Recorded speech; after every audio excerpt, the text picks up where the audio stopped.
I can promise that a little over a year from now, when I no longer hold this office, I will be right there with you as a citizen, inspired by those voices of fairness and vision, of grit and good humor and kindness that have helped America travel so far. That was President Obama delivering his final State of the Union address earlier this week. Almost 10 years ago, though, when candidate Obama visited Austin, he met a man named Earl Smith who gave the future president a military patch that he had carried for 40 years. Mr. Smith attended Tuesday's State of the Union address as a guest of the president, and this morning he is our guest here in studio. Good morning, sir. Thanks for being with us. I'm happy to be here. Slightly less prestigious to be our guest than to be the president's guest, but nonetheless, we're glad to have you. So explain to me, take me back to that day when you met the president here in Austin. You gave him this patch. Why did you do that? What was the significance of that?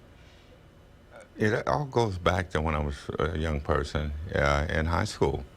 Mm-hmm. John Fitzgerald Kennedy was our youngest president. Jackie Kennedy was our young First Lady, and they appeal very much to young people. I was part of the young group. Many of us could not vote.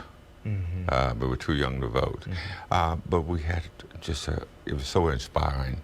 It was so rewarding to have someone that was young, good looking, and just appeal to young people. Well, I never thought that I would have that feeling again. And of course, when Barack Obama, Senator Obama started running into the campaign, that feeling was so inspiring, not only for someone like me that happened to be in their late 60s, but there were a lot of young people, and there were a lot of people even older than I was. So then years later, you get this invitation. Were you surprised? Was it out of the blue? Did you have any idea it was coming? No. No. In my wildest dreams, I mean, and believe me, I go back to Tinkerbell and Disneyland. But it never dawned on me. I was just so pleased to have the opportunity to be able to service the senator like all guests, because I'm in the hotel business, and that's what I do, and that's what I love to do. So I think you took some pictures. I think we have some pictures here. I want to take a look at some of these. Take me through this moment here. What was this like? It was absolutely incredible. Is that in the Oval Office? That's the Oval Office. Wow. It was a surprise. Yeah. It was a surprise from the president. I was told that I was going to be visiting the White House. Well, I'd never been in the White House before. I'd been over the White House, flying from military services to different places.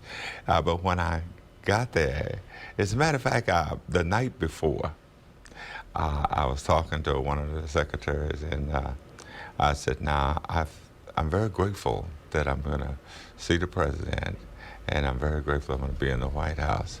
But I'm just, she said, I could feel over the phone. She said, Mr. Smith, she said, don't you worry about a thing. Oh, wow. She said, tomorrow, you're going to be in for a big surprise. Wow. Fantastic. And the next day, we got to the Federal Marshals, U.S. Marshals entrance gate, and we got in. But we announced that have Earl Smith. Earl Smith!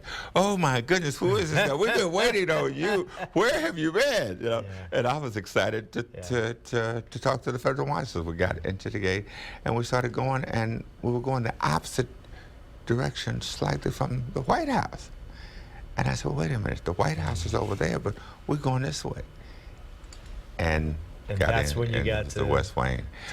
But I still didn't know for sure. I'd never been in the Oval Office before. Not many have. Exactly. So there I was, and at that time he was not there. He was at the inaugural prayer en route back, and he wanted to see me before any official business or anything. That was just how it was. Unfortunately, we are short on time. I would love to talk more about this, but it must have just been an amazing event, and something I'm sure you'll always remember. Earl, thank you so much. We appreciate you taking the time. Thank you for having me here.